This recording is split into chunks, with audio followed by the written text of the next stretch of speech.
In other news, it is election eve in Georgia in the runoff race between Senator Raphael Warnock and his Republican challenger, Herschel Walker.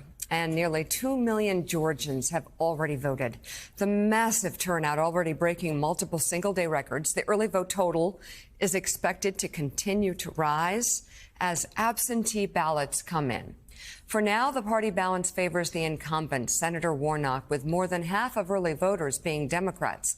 According to GeorgiaVotes.com, more than 75,000 early voters did not cast a ballot in November. Either way, tomorrow's race will make history as Georgia's first senatorial election with two black major party candidates.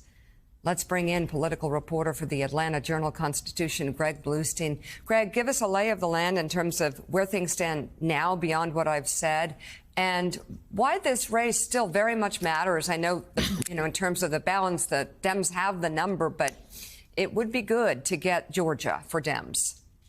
Yeah, for your latter question first, this is still a consequential race, right? Senate control is not on the line anymore, but it's a 51st senator for Democrats. It gives them more leverage, more leeway, more insulation in case Joe Manchin or Kyrsten Sinema, two centrist senators, end up defecting on a key issue. Also allows Democrats to rip up a power sharing agreement that controls how Senate committees are staked out. And of course, for Republicans, that seat puts them at 50-50 and puts them one seat closer, really on the cusp of taking over the U.S. Senate in case something happens. On your first question, where the lay of the land is in Georgia, look, Democrats are really optimistic. More than 1.8 million people have already voted, as you just said, and the balance is tilting in Democrats' favor. It's because a disproportionately high number of black voters have already cast their ballots, and more voters in Democratic strongholds than Republican strongholds have already voted. But there's a big caveat, and that is Republicans tend to do very well on Election Day, on Tuesday itself. And that's why Democrats are optimistic, but they're cautiously optimistic because they know that a surge of turnout on Tuesday could end up tilting the balance in Herschel Walker's favor.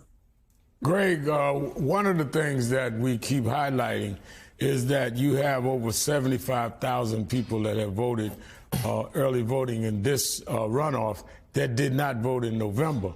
And I've talked to people on the ground, my radio show comes on all over Georgia in a syndicated radio show. I get calls, and I have officers of National Action Network there. And I'm hearing people saying that they're voting now because they did not think it was possible for Herschel Walker to win. And after seeing how close it was unexpectedly in their minds in November, they wanted to come out and make sure that they did not end up with Herschel Walker as their senator. Are you hearing any reason from your vantage point and from the paper you represent that people are giving what motivated them to vote in the runoff when they didn't even vote in November in the general election? It's a great question. And I think there are a lot of voters who the November midterm was that wake-up call. And some of them are Republican, right? Some of them thought that Brian Kemp, the governor of Georgia, would kind of pull Herschel Walker across the finish line. And others are Democrats who never thought that Senator Warnock would be dragged into a runoff. I can tell you that, the Democrats were preparing for a potential runoff for a very long time, so this was no shock to them. Although on Herschel Walker's case, there were some aides of his that were expecting him to outright win, and they were despondent at the fact that now we're in a 4-week runoff where things are very unpredictable. We saw in January 21 how Senator Warnock and Senator Jon Ossoff both won that runoff, defying conventional history in Georgia, and flipped control of the chamber. So you're seeing a burst of energy, and I think one of the things that has helped those newer voters get out to the polls was the Republican effort to restrict Saturday voting about 10 days ago. It really backfired and led to a turbocharged turnout for Democrats over the last week. So, Charlie Sykes, Greg makes the good point. Stakes are still high for this Senate race, including committee chairs and leadership and things like that within the Senate if the Democrats get to 51. But, of course, the majority is no longer up for grabs. So we just talked about how Republicans don't seem willing to cut ties with Donald Trump just yet. What's your assessment here? Are there some Republicans in the state of Georgia who sort of held their nose and voted for Herschel Walker despite his obvious lack of qualifications in November because it could have meant the majority? Now that the majority is not at stake, do we think some of those folks stay home and they want to turn the page? Well, look, in a year of many, many flawed candidates, is there anybody even remotely in Herschel Walker's league as being unqualified for the United States Senate? The only real rationalization for voting for Herschel Walker was the control of the United States Senate, strict tribalism. So I think you have two things, at least what I can glean sitting up here in Wisconsin. Number one, you had a lot of voters that came out to vote for other offices, including for Governor Brian Kemp, who may not turn out tomorrow.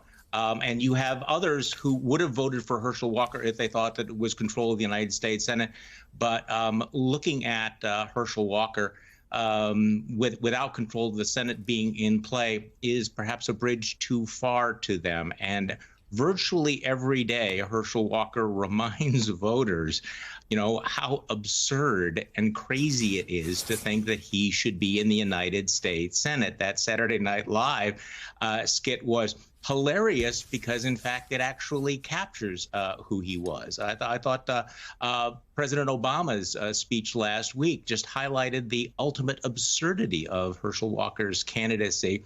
And again, the only reason we're even having this particular discussion is because Donald Trump decided to intervene in this, and this was his hand-picked celebrity MAGA candidate. And of course, afterwards, there's going to be fallout. How much losing do Republicans want to do with Donald Trump with the sedition, the crazy, and the defeat? Herschel Walker, Charlie, is unfit for the job, and it's embarrassing. It seems a little racist and condescending in a million different ways. He is unmoored. He seems to have a lot of problems, but just intellectually, he's clearly not even remotely close to being up for the job, completely unfit. But I would argue at this point that any Republican that can't say what Donald Trump said is wrong, and I stand up for American values and for our democracy and our Constitution, and I reject what Donald Trump said, and I reject the values and the comments that he is bringing to the table, and I reject him as a candidate. If they can't do that, they are equally as unfit as Herschel Walker.